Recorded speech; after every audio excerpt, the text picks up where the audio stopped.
Good evening and welcome to tonight's Just Talk, Talk Just broadcast. This year, our series is focusing on justice movements across the world and how we care for ourselves with them. Tonight's broadcast is called Sacred Survival, Emotional and Spiritual Wellness for Black Women. Tonight's forum is sponsored by the Center for Social Justice and Reconciliation and the Katie Geneva Cannon Center for Womanist Leadership of Union Presbyterian Seminary.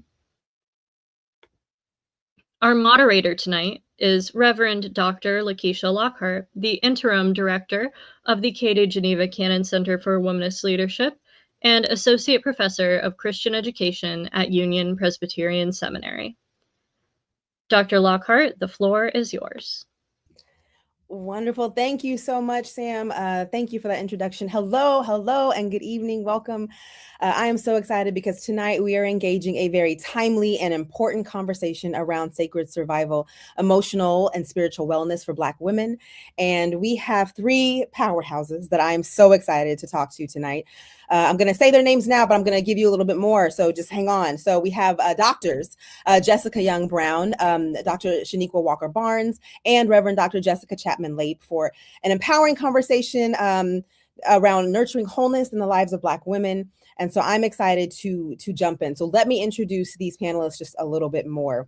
So Dr. JessicaYoung Brown is a licensed clinical psychologist in private practice and provides education and consultation to churches and community organizations on mental health, trauma, race and racism, the integration of faith in mental health, and organizational dynamics. In her clinical practice, Dr. Young Brown focuses on women's issues and relational concerns and spiritual integration.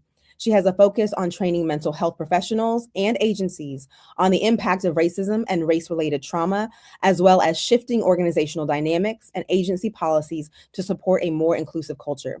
Dr. Young Brown serves as Associate Professor of Psychology at Virginia Commonwealth University and teaches in the area of applied psychology. She's also author of Making Space at the Well. So welcome. I'm happy to be here. As I'm introducing folks, please let us know where you're coming from. Put in the comments where you're joining us from, how excited you are, if you know these brilliant folks or have been touched by them. So feel free to drop that in the comments. We also have Dr. Chanequa Walker-Barnes. Dr. Walker-Barnes is a highly esteemed scholar, theologian, and clinical psychologist whose work focuses upon healing the legacies of racial and gender oppression. A professor of practical theology and pastoral care at Columbia Theological Seminary, Dr. Chanequa is the author of Sacred Self-Care, I Bring the Voices of My People, and Too Heavy a Yoke. So that was three different ones, in case you didn't catch that. With her compelling insights and thought-provoking work, she has emerged as a leading voice in the pursuit of social change and healing in the Christian church. And bringing up our amazing trio, we have Reverend Dr. Jessica Chapman Lape, who writes, speaks, and practices at the intersection of pastoral theology, culture, and healthcare. Reverend Jessica is ordained in the United Church of Christ and has been a chaplain for over 10 years. Her chaplaincy experience spans across sectors to include care with nonprofit organizations, hospice outpatient clinics, and hospital systems. In addition to chaplaincy, Reverend Dr. Jessica is a community-trained birth doula. Her doula and chaplaincy practices are rooted in her womanism, her commitment to reproductive justice, as well as spiritual and reproductive care practices within her African American heritage. Reverend Dr. Jessica currently serves as college chaplain and the director of the Center for Spirituality and Social Justice at Dickinson College. So let's just give them a round. Welcome. Number one, for doing and being all the things in the world, but also for being here to share with us. I see we have Karen Franklin joining us from Richmond, Virginia. Hey, Karen. And I know many of you are joining us. Again, put it in the chat where you're joining us from. We're excited to have you as part of this conversation. And because we have three amazing folks, I'm ready to jump into some questions, but are you three ready? You guys good? You feeling all right tonight? All right-ish, given everything that's happened? Okay, thank you. I'm excited to see you all. All right, so when we're talking about the theme and the name around sacred survival, when we hear that, when we're thinking about this session, we're thinking about this panel, thinking about sacred survival, especially in relation to Black women, what comes up for you all? What rises in your spirit, in your body, in your mind when you think about sacred survival? I think what arises for me, and the first thing that comes to mind is the line from Audre Lorde's poem, "We were never meant to survive." Um, and for me, survival is an act of resistance. It is an act of claiming the sacredness of my own life. And so putting those two together, that's exactly like it affirms all of that for me. Wonderful. Thank you. I'm just taking notes, so feel free to continue. Yeah, and Dr. Chanequa, that is exactly what came up for me, right? Like the fact that we survive and thrive in a world that was never designed for us to do so is so audacious and amazing, right? And the piece that comes up for me is the ways in which we rework tools that were not made for us for our good. So I think about my mom who, like, whenever there's a problem in the house, my mom is not really like a handy person, but sis is going to figure it out, right? She's going to get creative. She's going to use something that wasn't meant for that purpose. And when she's done with it, it's beautiful. And I think that's how Black women navigate the world. Absolutely. Thank you. Reverend Dr. Chapman Lape, did you want to jump in on this one?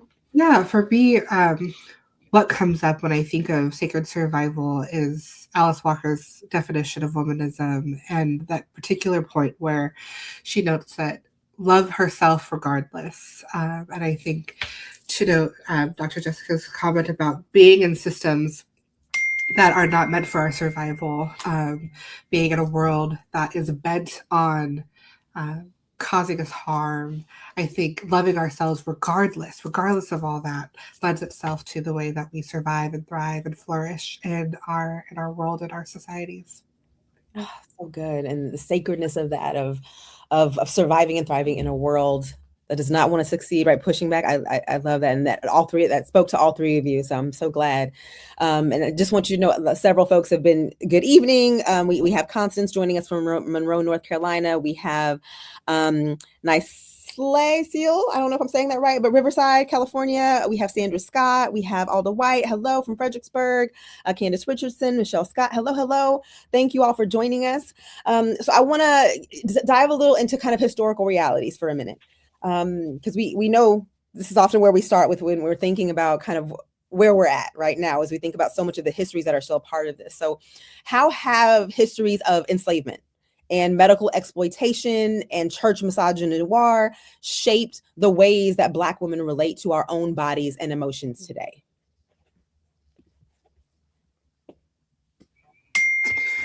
I think we can look at it both in a negative point and also in some positive ways that this experience has shaped us. So in negative ways, so a lot of my research has to do with medical exploitation and the medical industrial complex and the way that it has harmed African American women.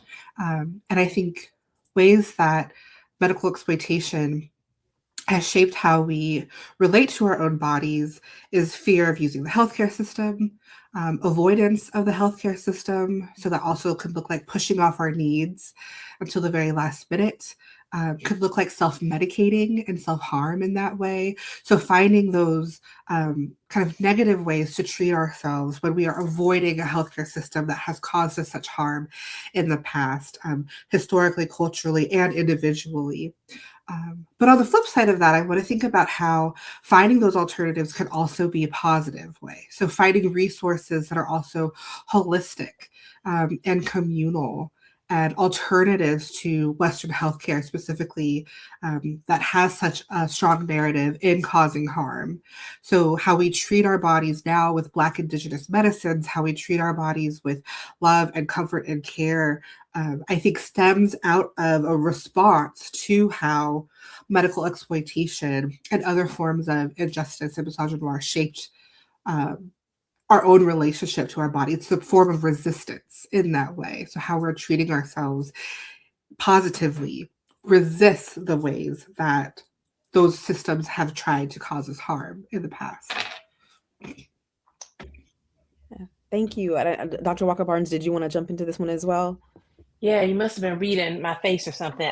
So yeah, I was thinking about this like really personally. So one way that I can see, especially what Dr. Chapman Lape was just talking about in my own life, was that I had to learn, and am still having to learn, to pay attention to my body. In fact, today I was celebrating earlier a moment in which I listened to my body, because that is a learned behavior for me.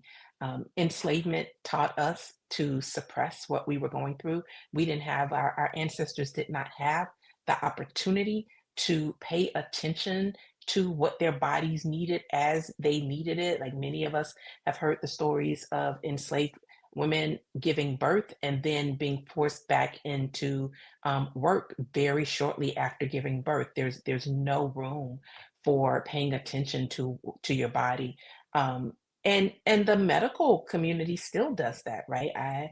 I recall from the time I became an adult and was at college and going to student health, asking for help with certain issues and having my issues be ignored or minimized, misdiagnosed. And all of that taught me that you can't trust. There's no point in going to see a medical professional. And so I really developed this mentality of not paying attention to my body. And then even when I did notice that things were wrong, it never occurred to me like I could do something about that. Instead, I would just kind of be like, move on, suck it up, right? Keep going. And it really wasn't until I was in my 40s that I began to develop this sort of mentality of, first, I should pay attention to myself. I should notice, oh, there's pain there, right?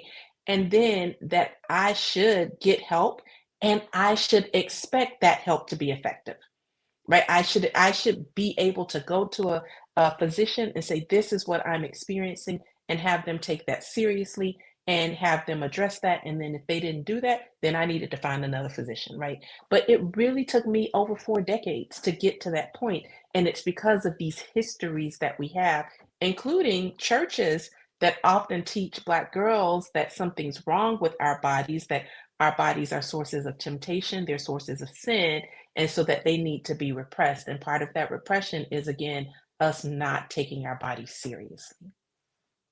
That is so good. I'm just thinking about, especially this last piece you said. I'm thinking so much about when I was younger and the messages I was receiving about my body, that it was good for praise dancing, it was good for doing softball and volleyball, but if it came to pain or if it came to other things that needed to be squashed, I needed to deny the flesh. I needed to, like, all of these message that I was sent about my body that I internalized, right? So like I wasn't listening, I wasn't thinking about that. And so similarly, like, it took me a while to start listening to my body, loving my body, and saying that when I was dancing, it was beautiful and wonderful, and I could do it for me. And that was wonderful. And but I had to unlearn so much harmful just rhetoric around bodies and our Black bodies, and how they're not temptations, and how they're not, how I'm not responsible for what someone else is feeling about my body. Like, that's not mine. And so just hearing all that and thinking of that, and then even Reverend Dr. Chapman Lape, I'm thinking about when you were mentioning kind of in the hospital and just some of the medical pieces of this, as you mentioned. I'm remembering having my first child and telling them something didn't feel right, and then I left the hospital with a blood clot because they didn't listen.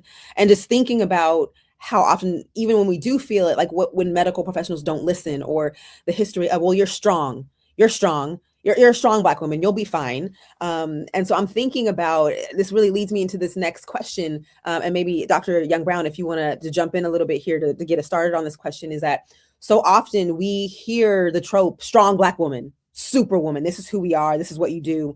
And I'm wondering, like, in your work and in what you do, how do you see these tropes functioning as both a survival strategy and a source of harm for Black women? Sure. So, I think I appreciate Reverend Dr. Chapman Lape talking about this duality of ways some of these pieces can function as violence, and ways, again, we as Black women have repurposed them as resilience, right? And so even if we think about the strong Black woman trope, it is a source of resilience for us. For many of us, we experience it as a given that we will get through whatever we're going through, right? And so that can be a positive. But in my clinical practice, one of the ways it shows up is that by the time people get to me, they have been in pain and suffering for so long, right? And just like you said, Dr. Chanequa, it's like, it hadn't even occurred to them that they could seek help, because whatever they were feeling felt like, oh, this is the way it's supposed to be. Or one of the ways that this sort of myth and challenge of strength can function is that the subtle intuition and gut reactions that let us know something is wrong, we don't always attend to those. We're waiting for the big fireworks and the splashes. And so I have people who've been to their medical provider, and the medical provider says, we've run all the tests, we've done everything, maybe it's stress, right? Now, they've been going to these medical providers for 2 years, and this is the first time somebody ever mentioned that it could be mental health, right?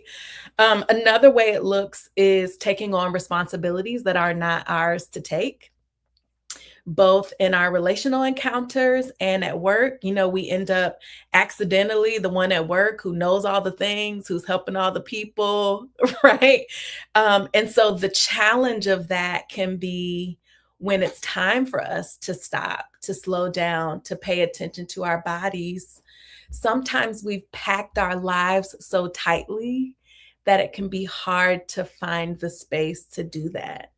And so I end up doing a lot of like practicing slowing down. And we don't start with doing nothing. We start with doing only one thing at a time, because that even feels revolutionary for people. Thank you for that. Did anybody else want to jump in on that piece? No, you're like, no, she said all the things.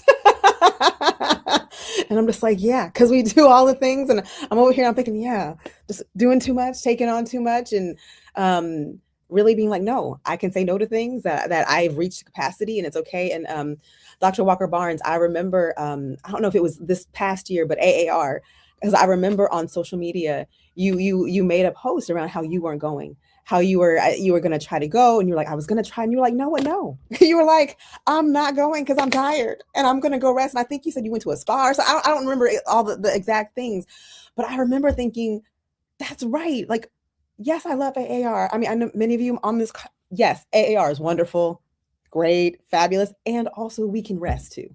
And I just thank you for that. And like, as soon as she was talking about that, I was just, I remembered this post, and I remember thinking, I can just say no to AAR sometimes too. And that's okay. So thank you for that. But also thinking about what strength looks like and what it means and how it can also be the caring for it. And so I'm grateful for not just your words, but also how this is what you all practice in your lives and how you show up in the world, and what a witness that is as well. And I see more people joining our chat. Hello, welcome. We got North Carolina, we got Baltimore, we got some more folks from Wilmington, Delaware. Hello. Again, feel free to keep putting things in the chat. If things are sparking you, if they're saying things, feel free to put it in the chat. If there are questions, we'll come back to it later. Put them in the chat. But so glad you guys are with us. So I have another question as we're thinking about, again, more of these realities.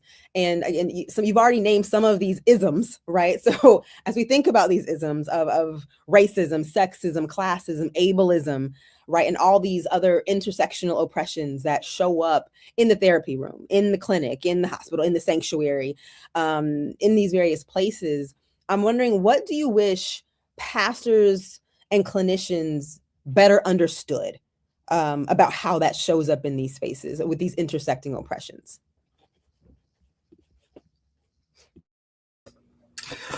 What comes to mind for me is the idea of cultural countertransference. So really the ways that clinicians bring with them, care providers in general, even pastors, all care providers, bring with them into a care encounter their biases, their judgments, their preconceived notions, the way they were educated, the way they were trained, stories that they were told about people, especially those who are different from them. We all bring all of those things with us into a care encounter. And we can't really control. Part of what countertransference and transference really articulate is that we can't control whether or not we bring those things with us, right? Those things are a part of our stories. They're a part of our lived experiences. But what I would like caregivers to understand is that we can control how and whether or not what we bring with us into the care encounter impacts the care encounter itself and how it impacts the care encounter. So we can recognize our biases at the door. We can recognize our judgments. We can recognize the ways that how we are thinking about our care receivers may be limiting or harmful to their flourishing and their well-being, and check ourselves in a way that allows ourselves to still be professional and still offer the care that we need, but really centers the person that we are providing care to. And I think that when we realize that, it's not about saying, oh, I'm not biased anymore. We're all hold biases. It's not about saying, oh, I'm not this ism, that ism. Everybody comes with baggage, right? Everybody comes with their histories and how their even family systems raise them to be and to act in this world. But what we can do as professionals, as caregivers, is to honor that stuff in ourselves, check it, and then arrange our professional encounters to ensure that the person that we are caring for is centered and their flourishing is centered and their community and their circle is centered in how we're providing care. So we can't control that we bring things in, but we can control how we do it and how it impacts the care encounter itself. So just being more aware of what we are bringing into these rooms and how it's impacting. Thank you. Yeah. Does anybody else want to jump in on that? Yeah, I wanted to add something to that. I think one thing that's important for clinicians, especially to recognize, whether it's medical, whether it's a mental health therapist, but also for pastors, is one, we are often not doing as well as we seem to be doing, right?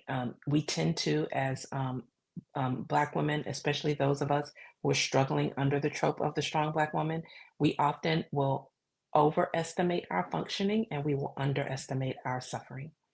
I remember at one point when I was going through cancer treatment, I had to tell my doctor, do not trust me. Like, when I say I'm fine, I need you to not trust me. And so part of it is clinicians have to learn to ask better questions. So often we will come in and we seem to be doing well, and especially for clinicians who treat a lot of people who are not doing well, and who are really struggling, they might look to us as like, oh, great, now you're here.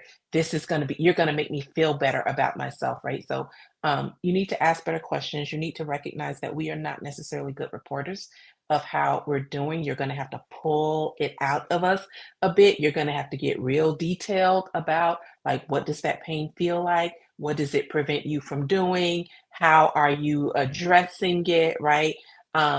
Because we are really good at continuing to function even though we're in a lot of pain. And then you often have to not try to use the Black women who come to you for help.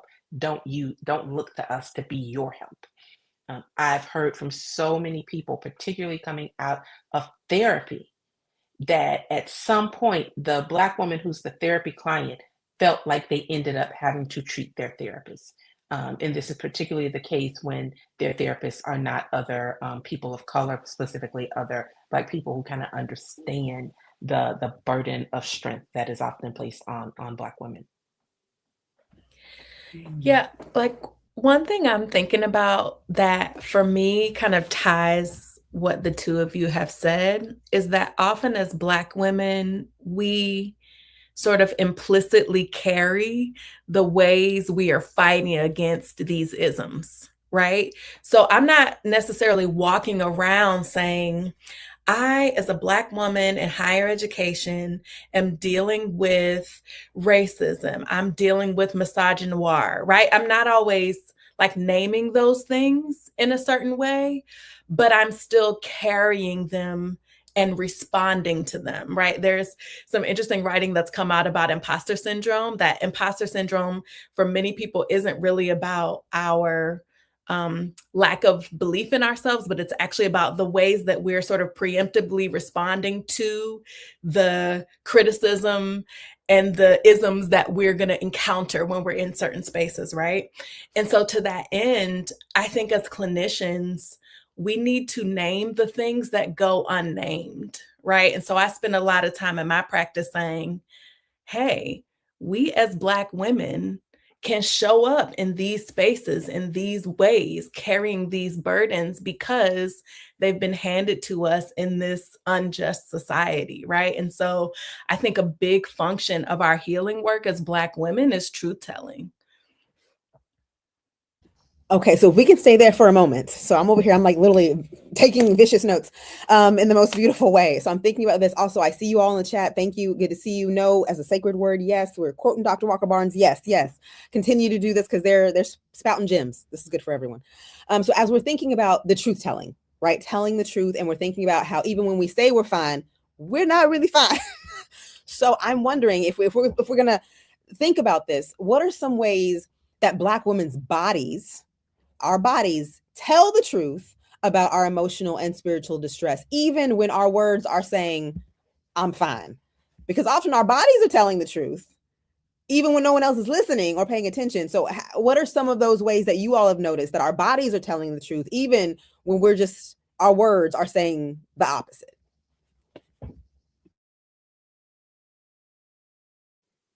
Yeah, I guess I can jump in. I will again sometimes tell doctors when I go into my doctor's office and they say, "How are you doing?" I will sometimes say, "I will know as soon as you check my blood pressure."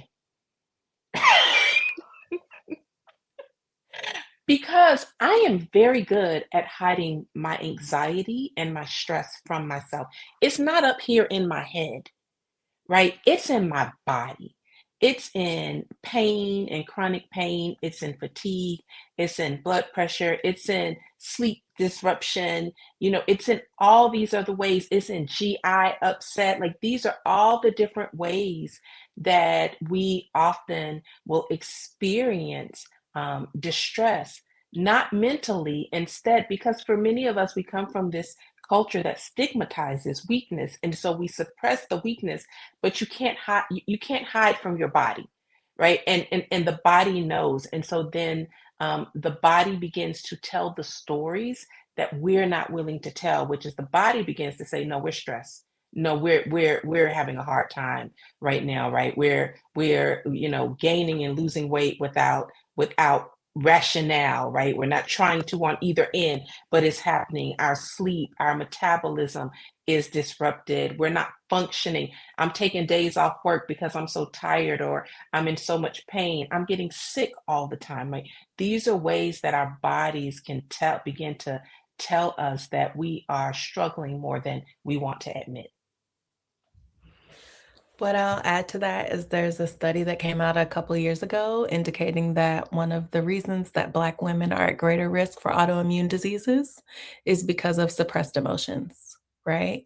So I think the subtle symptoms that become more extreme when we don't attend to them are one of the primary ways. Another thing that people don't often think about that I kind of try to pay attention to in my practice too is like the ways in which the sleep issues and those kinds of things can lead to what we normally name as cognitive challenges, like trouble with decision making or mental fog, right? All of those can also be signs that our body is carrying more than it was designed to carry, or really giving us some warning signals. Good. Thank you. Thank you.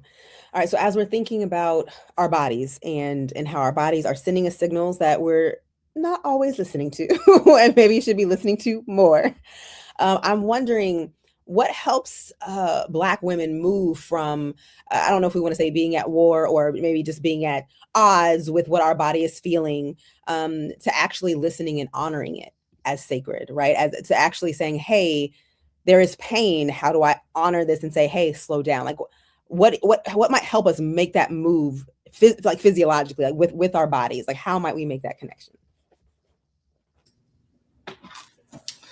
I don't know about physiologically, but the one thing that really comes to mind for me is trust. Trusting our bodies, trusting our intuition, trusting the decisions that we make about our bodies.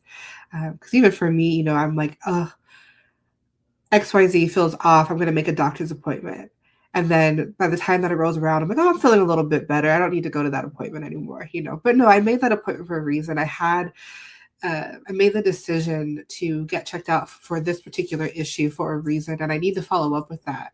And so trusting my decisions, trusting my intuition, trusting what the signals that my body is telling me mean, even if I don't know exactly what they mean, just trusting that something feels off, something feels wrong. I think that even small, subtle things that show up in our systems in our bodies. So we can think about mental health, we can think about physical health, but one of the things that I sit and notice whenever I'm talking to folks about bodies and stress is like, is my jaw being clenched at the moment? Are my shoulders up to my ears? Those kinds of things. And so noticing our bodies, like noticing when even those small signs of stress are apparent, noticing when we're tight, when we're closed in, kind of noticing how our body is moving, acting, feeling, and then truly just trusting what that means, trusting that something needs to be addressed and following through with the decision to address it. Thank you. Did anyone else want to jump in on this one? No? Okay. Thank you. Yeah. Oh, go ahead. No. Yeah, I would just say I think we also can work on building practices of learning to attend to our bodies, and those can start with micro practices. For instance, one of the things I try to do at least once a day is a body scan meditation. And really, that is just like me getting to know my body, right? And noticing the patterns in my body. Where are the parts of my body where I normally feel tension? What are the activities that I've done in a day that might lead to my body feeling this way or that way, right? And because for so many of us, we are used to being on the go, we really have to learn the skill of paying attention to our bodies, even down to if I'm sitting in a meeting and I feel the urge to stretch or to stand up or to move around, rather than trying to restrict that, to allow myself to simply do the thing my body is asking me to do, right? I think those small practices really help us to become familiar with our bodies, and then we're better able to attend to when something feels off or something needs intervention. Well, that's helpful. Thank you. Thank you. All right. As we're thinking about kind of just the practices and thinking about, what we might need when we need intervention, and listening to our bodies a little bit more deeply, right? Intentionally, of noticing when our shoulders are up, when I have this practice I do when I start my classes of like just doing deep breathing. And sometimes it's for the students, but it's for me, right? Like I want to make sure I'm in a good place before we enter this space together of this class, of what's happening. And so just also attending to myself in spaces where, yes, we're leading the class, but also me and my body and where I'm at matter in the day. So I appreciate hearing some of these practices, and I want to keep us there for a minute.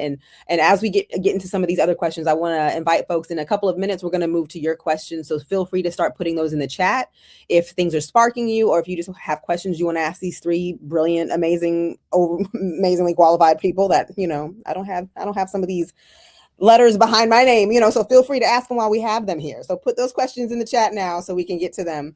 But while we're thinking about practices, I want to make sure, the practical theologian in me is like, what are some like practical things we can give folks? So what are some embodied practices that a Black woman with very limited time, energy, or money, right? Because we all booked and busy, can realistically incorporate into her day or week, right? I know we heard one, I think of a body scan, maybe breathing. What are some other embodied practices that might be helpful with limited time, limited constraints and resources? I echo a body scan. It's actually one of my favorite practices to do because of the fact that I have spent so much of my life not paying attention to my body, and body scans systematically take you through your body. And I'll say, oh, I didn't even notice that was right there. All right. Well, I think I sort of felt that, but I hadn't really paid attention to that. But another one is just affirmations. When I started my self-care journey, there was one affirmation that I used every day, and I still come back to it over and over again, and that is simply, I am worthy of self-care.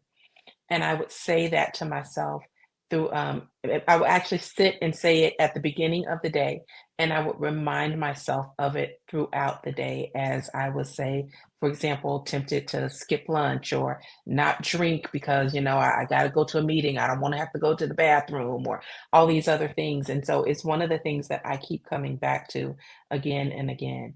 I want to echo what Dr. Chapman Lape said earlier, which is start small. I often tell people find one thing you can do, right? Make one commitment to yourself each day. Just say, what's the one thing that I am committing to do for myself today? And that may be I'm going to drink water. That may be I'm going to call somebody or text somebody that loves me and that I love, right? It could be a lot of different things, but to just say, I'm going to start with one thing and then build on that one thing, right? I have a very robust set of self-care practices I use every day, but that's been a 20+ year journey, right? It started with a few small things. Let me try to do these each day. And then once I felt like I had some mastery over those, it was like, okay, let me increase it. Let me add to it. And then as I keep learning my body and my needs shift, I keep adding other components of it. But it starts with just that one commitment to yourself. Thank you. Anyone else want to add some practices or? Yeah, I would just add, I think sometimes in our adulthood, we lose having fun. Dr. Lockhart, you're a little bit of an expert on this, I believe. And so like one of the things I ask people at their first appointment with me is like, what do you do for fun? And I only see adults, and I can't tell you how many people laugh at me when I ask that question because they're like, what do you mean fun? Right. And so I invite people like, okay, what's something you like to do when you were in elementary school?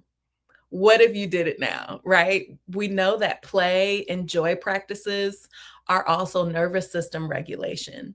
And so they're the things that we do because it's healthy for our bodies. And, as we age, sometimes we become more vigilant about those things. And those are good. I'm not saying don't do those things. And sometimes we need things that we just do because they feel good, and we can let that be enough, right? And so I think it's good to have a system of self-care practices that actually includes all of those things we do for our health and things we do because we like them and they make us giggle, right? And those can be such regulation for our nervous systems. And they're often opportunities for us to engage in community, which is also a way that we can regulate our nervous systems when that is healthy and safe community. Absolutely. Thanks for the shout out for playing fun. I'm always going to shout that out too. Yes, please. All the time. Dr. Chapman Lape, did you want to jump in on this, or are you just? I think what comes to mind is a quick embodied practice, especially when I've been in high stress situations as a hospital chaplain. I often make sure that my 2 feet are both on the floor. So that is something that I'm able to do really whenever I'm in sitting position, whenever I'm in a caregiving position. So thinking about the caregivers that are listening, pastors, clinicians, those who also manage high stress, making sure that your 2 feet are on the floor when you're feeling your anxiety and stress levels rise is a quick embodied practice that helps me out. Thank you. Thank you. Literally, as you're talking, I'm like, are my feet on the ground? I'm like, let me do this right now. Like, do I feel? Thank you for that. So I'm like, okay, my feet are on the ground, I'm good. Thank you for that. Again, start populating your questions, whatever questions you have. I have plenty, but also I want to get to all of your questions as well. So please feel free to start putting them in the chat, and I'll start grabbing them as they come. But in the meantime, I have plenty more. So as we're thinking about practices, one practice that I think might be important for Black women is to think about boundaries. And so I'm wondering, how do you all talk to Black women about boundaries, especially thinking about family, church, community expectations that demand kind of this constant caretaking, whether we have like opted into this role or not? I'm immediately thinking, so again, it's current event thing, but the show Paradise is happening, and there's this moment where there's this little boy and he was with someone, but then the moment a Black woman came, he immediately gravitated to her, like, and she immediately became his new caretaker, without any notice, without anything, but just automatically. And I mean, I immediately noticed, of course, a Black woman. Of course, he felt comfortable with the Black woman. And of course, now she became the caretaker. And so I'm just wondering, boundaries. How do you all have those conversations? What does that look like? What does that mean? Yes.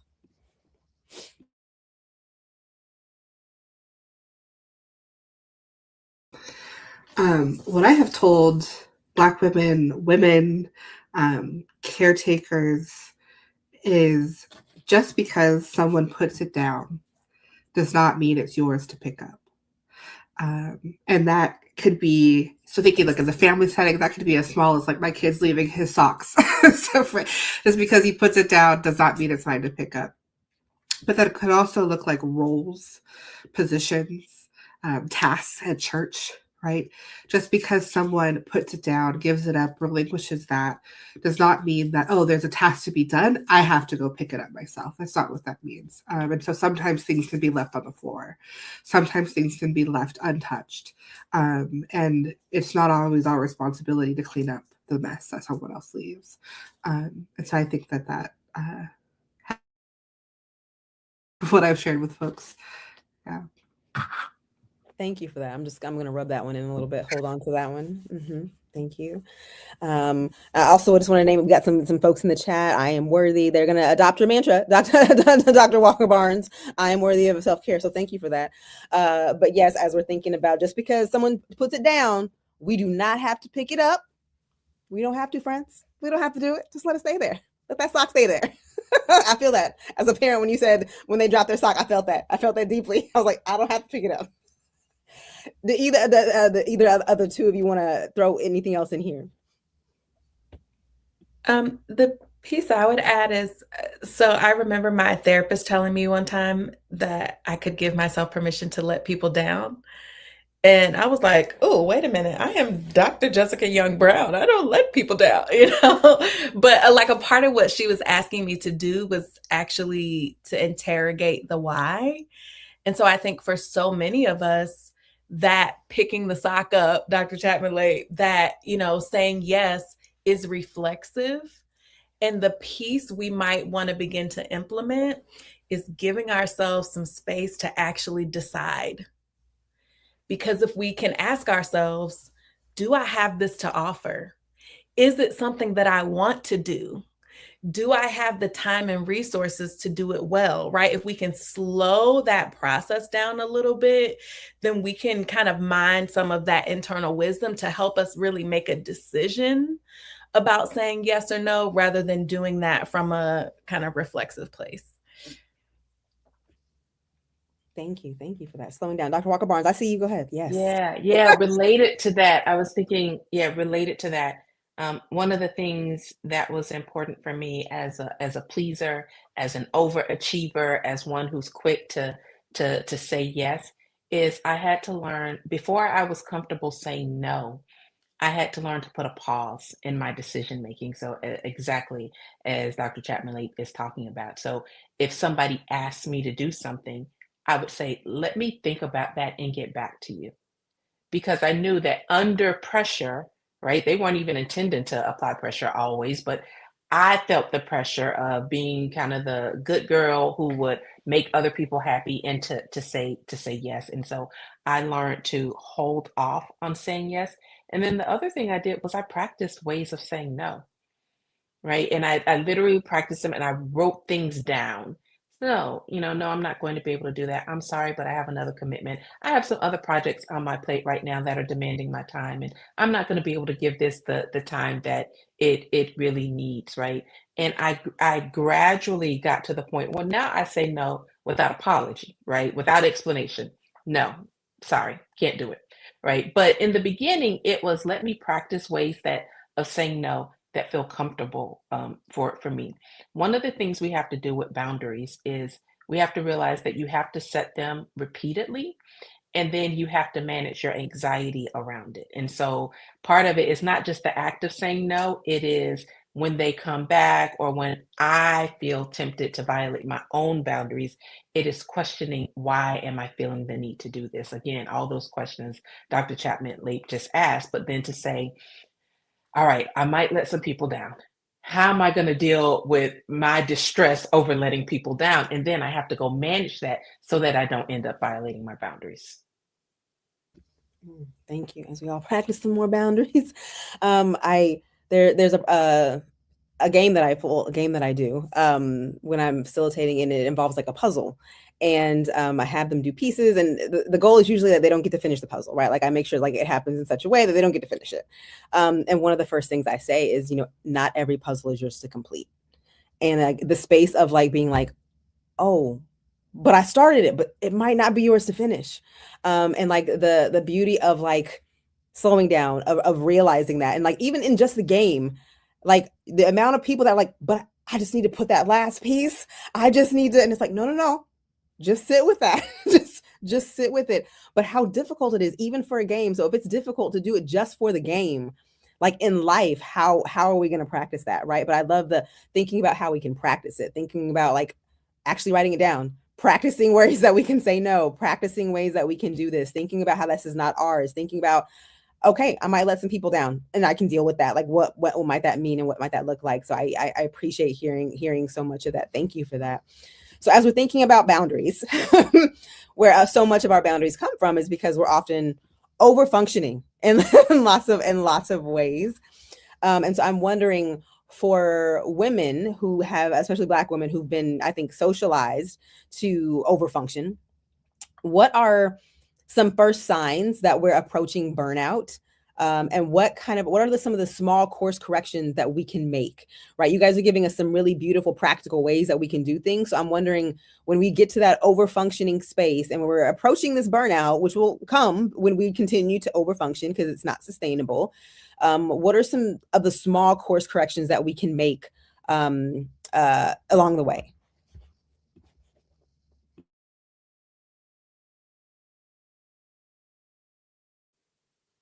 I think a sign for me is often getting stressed over really small things, right? Getting stressed, feeling overwhelmed um, by something that actually is really small. That's often one of the signs, and especially if that is happening repeatedly, then I'm aware that, wait a minute, I might be approaching burnout. If it's taking me too long to do something that, like, I know how to do this, I've done this, but it's taking me a really long time, that often is an indication that I'm approaching burnout. Um, and one thing I try to tell myself, it's okay to let some things go. It's okay if you're juggling too many balls, drop some.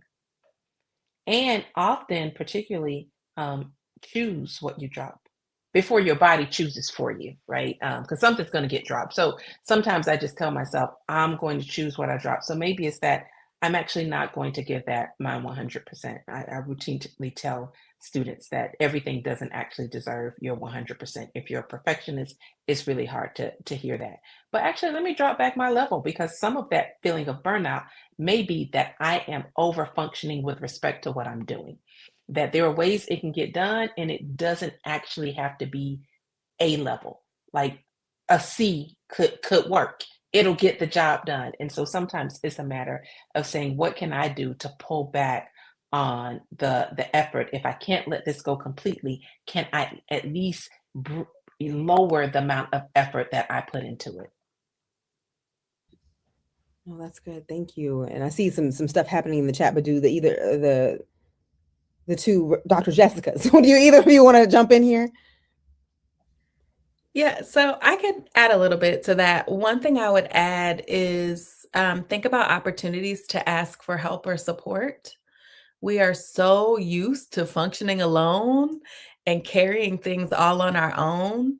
And sometimes there are people who are so used to us carrying things alone and functioning alone that they don't even think to offer the help that they could offer. But if we ask them, they will do it. Right. And so it takes courage on our part. And sometimes it takes some accountability in our relationships for us to co-create a system where one person doesn't have to carry the load. So that's one piece. I think the other thing I would offer is that sometimes when we're in this over functioning space, we really need to get curious about our values and ask ourselves, like, are all of these things that I'm doing actually important to me? Or like, am I doing some of these things out of habit? Because to Dr. Walker-Barnes' point, when we have to get strategic about what we put down, sometimes it actually feels good to put something down that you don't care about and you've just been doing it because you've been doing it. Right. And so that can actually feel good. Like, whoo, I don't have to deal with that anymore. And that can help us to maintain a practice of doing less. Thank you for that. If I may, I mean, and again, I don't have the letters that you all have behind your names, but I do want to add that along with like the asking for help, I'm wondering how much also is for folks listening to offer help as well. I have an amazing, strong friend who has been going through a lot. I mean, just life is lifing. And I was trying to be really intentional about like checking in on her and just being like, hey, I mean, not to overtask because I know, she had a lot on her plate. So I wasn't trying to go into, hey, can I be there? I'm like, we'll chat when we chat. But it was really just like, hey, sis, you good? What do you need? How can I help? How can I send? Right? Like just trying to offer things, or like just sending the gift card, or just here, get some food, or whatever it is. And so I'm wondering how much of that is also for some of us, like also offering the help, even whether it is there or not, like so that they know that it's there, but also just offering it sometimes I think is a help too for some of the strong folks who are going to be like, oh, I'm still going to try to plunge through, but also saying, hey, can I help? How can I help? And I will say, I think asking how you can help, I think is also helpful too, and not just always doing the things that might not actually be helpful. I think would be helpful as well. But I want to check on this chat real quick. Let's see. You help Black women with boundaries by affording the option to have boundaries in the first place. Let's see, someone else. I have given myself permission to change my mind. Yes. If I said yes and saw it would not work for me any longer, I changed my yes to a no. We're allowed to change our minds, y'all. Amen to that. Let's see. It's okay to drop some. Hey, Dr. Edie. Many women in my life don't really feel like that. Don't really feel like that they have the option to have boundaries and have been socialized to think that. Yeah. So, so clearly you all are feeling this and how it's showing up in your own lives and in your own community. So I appreciate that. Anything else as we around boundaries around that before, oh man, we almost got to get ready to wrap up. So I'm going to probably take us to one of our last questions.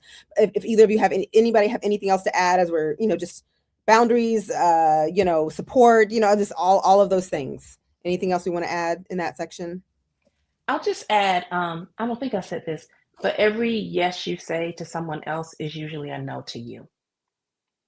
And so recognizing that for me helped me to be a little bit more judicious in the yeses that I give out. Holding on to that one. I wrote that one down. I'm rubbing that one in. It's like, I know that. I've never thought about it that way. All these yeses I'm out here giving, that means it's a no to me or a no to my family. I know like all the things that, taking that one. Thank you. Little nuggets being dropped. All right. So any other things before we get into our final thoughts? I just want to echo Dr. Young Brown's note about community. And community is so important, I think, in helping us set boundaries and that checking in that you mentioned, Dr. Lockhart. And I know that for some Black women especially, we don't like to overshare. We don't want to share with everybody and anybody about all that's going on. But at least having that one person that you can trust, that you can check in about all the things, right? I think finding that person, finding those couple people that you can mutually check in, right? So you can check in on them, they check in on you, and you have an understanding of let's hold each other accountable for the boundaries that we set. I think that's really a blessing, really helpful. I second that, community and having those people. Absolutely. All right. So we're almost to our last question. I was going to try to fit in another question, but I don't know if we'll have time. If we do, then I'll circle back, but I don't think we're going to have time. So what is one thought? Well, no, we might have, no, don't do it. Okay. What is one thought, word of advice, practice, or something that you would invite Black women listening tonight, or those that are, are sojourning with Black women in some way? What would be, thought, word of advice, practice that they can actually remember or think about or try over the next week that could potentially be an act of survival? So however you want to take that or frame that, what would you offer the people here with us to take with them?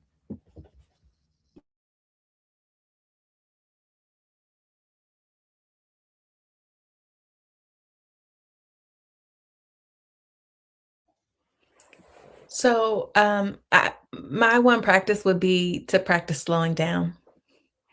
In so many cases, urgency is a myth, or at its worst, a violent lie. And so I think we can work to resist that wherever we're able. Can we just hold on to that for a minute? I just want you to know, I wrote that urgency is not only a myth, but a violent lie. I just want to, I'm just writing that one down. I just want to hold on to that, a violent lie. And the fact that I've never thought about, but even as you say it, I'm just like, that is violent to push someone into urgency, to say that this isn't. Thank you for that. Thank you for that. All right, who would like to take that one next? I think I would say be the friend and caregiver to yourself that you are to other people.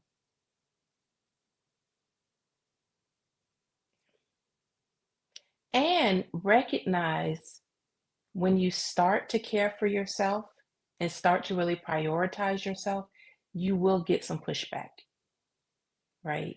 But that doesn't mean you need to stop. Because if you've been taking care of other people at the expense of yourself for a long time, they actually have to learn how to take care of themselves. They might not have developed the skills of taking care of themselves, so they're going to push back when you start to pull back your care so that you can take care of yourself. And so you need to recognize that's just part of the growing process for everyone. They have to grow, you have to grow. Everybody gets to kind of step up and care. But yeah, be the caregiver for yourself that you are for other people. Thank you for that one. Thinking about other people who might need to grow and they're not going to like it, and that's okay. It's okay. We're not responsible for them feelings. They can deal with them. Thank you. All right, Reverend Dr. Chapman Lape, what you got? I'm going to speak to those accompanying Black women. And I think there's often a myth, especially in Western educational spaces, that Black women don't care for ourselves, right? Or don't know how to care for ourselves. And I think that even this conversation demonstrates that we care deeply for ourselves. We care deeply for one another. We are scholars and practitioners who are doing sacred work to accompany Black women in flourishing, not just survival, but thriving and flourishing to live our best lives. And so there is a plethora of examples for the care that we have shown to ourselves, to one another, the care that we continue to show to ourselves and to one another, in educational and academic ways, but also in practical, real life ways. And so finding ways to tap into that, I think, can unlock worlds that demonstrate that we have the skills, and we've had the skills for generations, to care deeply for ourselves and care deeply for one another, and we're not going to stop. We're not going to stop. I feel like that brings me back to what you opened with, like, regardless. We're going to do these things regardless, ... So that was that full moment taking us back. Thank you. Oh my goodness, I don't think I could thank the three of you enough. I mean, I know I'm taking some things away. I'm, again, judging from the chat. I know others are. So y'all feel free to govern yourselves accordingly to all the things that you might need to work on. But even if it's just one thing that you're going to start with that one thing.